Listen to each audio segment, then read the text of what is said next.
حدیث نمبر 1065 1065 روى أبو حنيفة عن عبد الرحمن بن حزم عن أنس بن مالك رضي الله عنه أنه قال قال رسول الله صلى الله عليه وآله وسلم ما زال جبريل يوصيني بالجار حتى ظننت أنه سيورثه.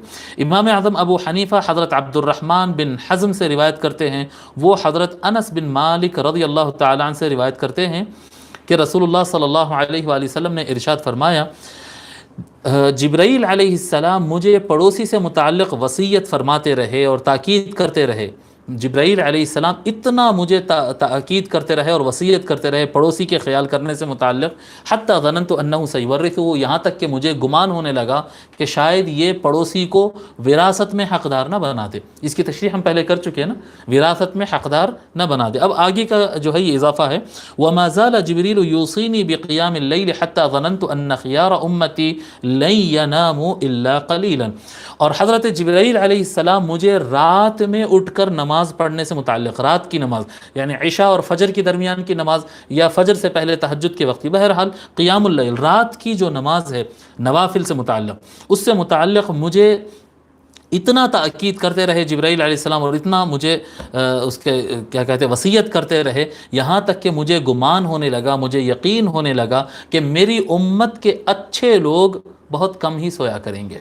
حتی ظننت ان خیار امتی لن یناموا الا قلیلا. اتنا تاکید کریں کہ رات کی نماز کی اہمیت ہے، رات کی نماز کی اہمیت ہے، اتنا فرمائے، اتنا مجھے بتائے کہ جبرائیل علیہ السلام کہ مجھے یقین ہو گیا کہ اب میرے امت میں جتنے اچھے لوگ، صالح، نیک، اللہ والے لوگ رہیں گے، یہ لوگ راتوں کو بہت کم ہی سوئیں گے، زیادہ وقت جو ہے یہ اللہ تبارک و تعالیٰ کی عبادت کریں گے. اچھا، اس میں جو شخصیت ہے امام اعظم ابو حنیفہ جن سے روایت کر رہے ہیں، عبد الرحمن بن حزم، یہ ایک نئے راوی ہے. ان کے بارے میں بہت تلاش کیا، تقریباً ائمہ ان کے بارے میں لکھتے ہیں کہ یہ کوفہ کے رہنے والے تھے. عبد الرحمن بن حزم، یعنی ان کے نام سے واقف ہے محدثین، اور یہ بھی واقف ہے کہ یہ کوفہ کے رہنے والے تھے.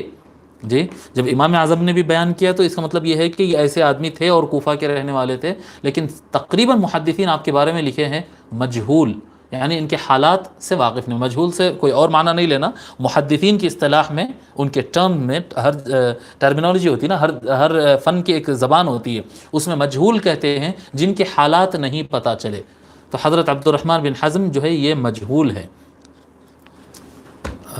غالباً ایسے ہی جتنا میں تلاش کیا، جہاں تک میں کتابوں میں کھولتا گیا تو یہی لفظ ملا مجھے وہاں پر. واللہ عالم، ہو سکتا کسی اور کتاب میں ہو جو مجھے نہیں ملا، یہ میرا یعنی مجھے نہیں ملے حالات، ایسا کہہ سکتے ہیں. ٹھیک، عبد الرحمن بن حزم، عبد الرحمن بن حزم جو کتاب میں ہے نا امام اعظم ابو حنیفہ کے نام کے بعد.